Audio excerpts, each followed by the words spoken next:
In this video, we cover off how to recover all the Lenovo or IBM Thinkpads with Supervisor password locks. Note that I will only condone using this for your own devices and not for any criminal activity, so please don't do this to any stolen laptops. I'm not responsible for any damage. I've got here an X200 which I'll power on now to demonstrate what a BIOS password lock sort of looks like.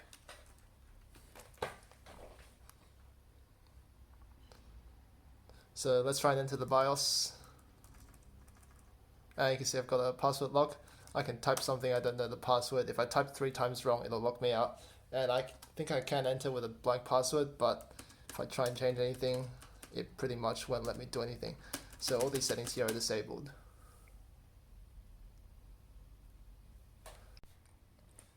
So the way that BIOS passwords are generally stored on laptops varies between different brands and models.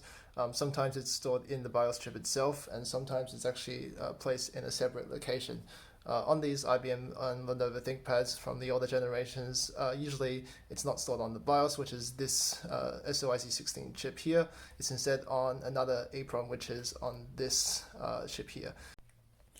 So BIOS passwords on these older ThinkPads are stored on this EEPROM chip here, which sends data during boot up via I2C.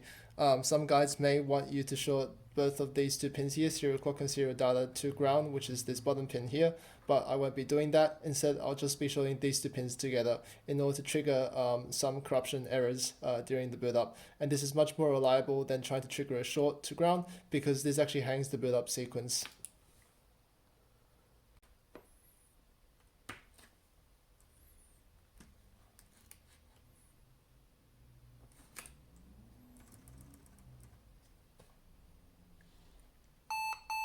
So you can see we have 0187 EAI data access error and 0191 system security invalid remote change requested.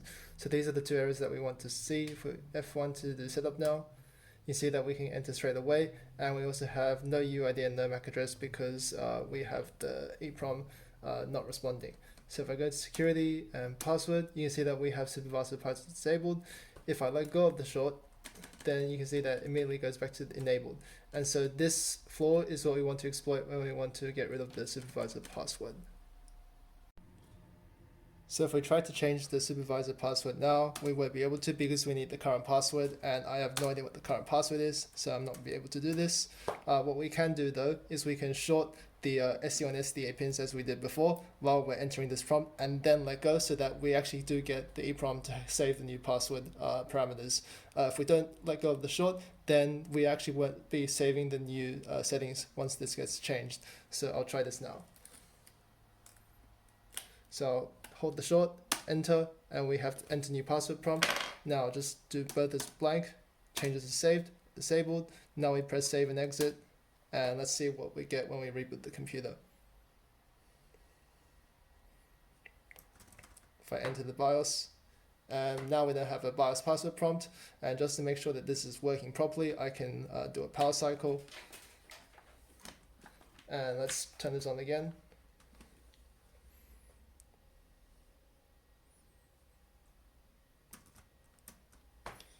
And you can see that we no longer have a supervisor password. So hope this video helped.